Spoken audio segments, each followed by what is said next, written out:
Joining me in studio is Miguel Melendez, the president of the Rochester City Council. Miguel, thank you so much for being with us today. Absolutely, my pleasure.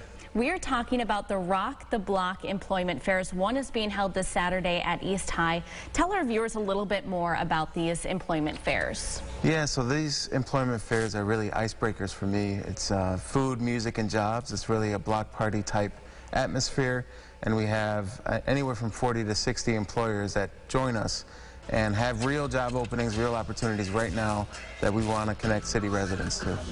Now, you started these employment fairs post-pandemic in a way. Tell us why you started these fairs specifically for our community. Yeah, absolutely. So for me, it was about exposing city residents to different opportunities. Many employers, especially as we were starting to come out of what was the height of the pandemic, really we're looking for people to be connected be reconnected to jobs. And my vision was to try to break the ice, create an atmosphere where it's less about intimidating interviews and those kind of things. It's more about exposure. All of the employers that have been involved have real opportunities, whether they're educational opportunities that lead to employment or actual jobs that you could leave the ROC the Block employment fair with an opportunity in hand.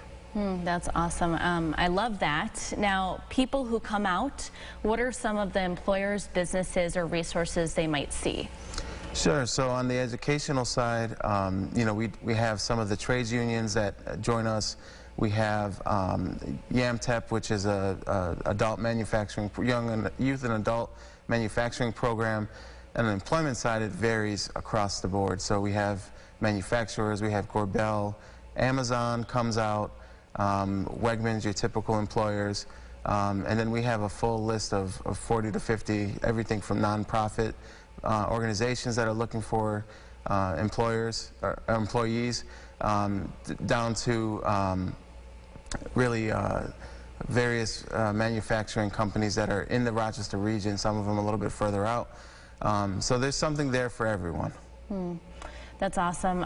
And it's obviously something you're very passionate about, these job fairs. Tell me why these fairs are so important for our community and the impact you want them to have.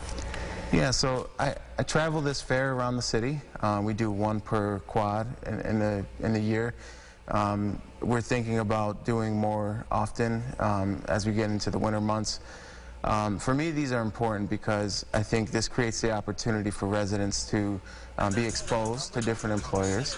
It creates a connection that maybe they wouldn't otherwise be able to make. And I want to continue to get people back to work and into opportunities that make sense for them. So this is really a networking event as well as a job fair. And we say food, music, and jobs to try to keep it light.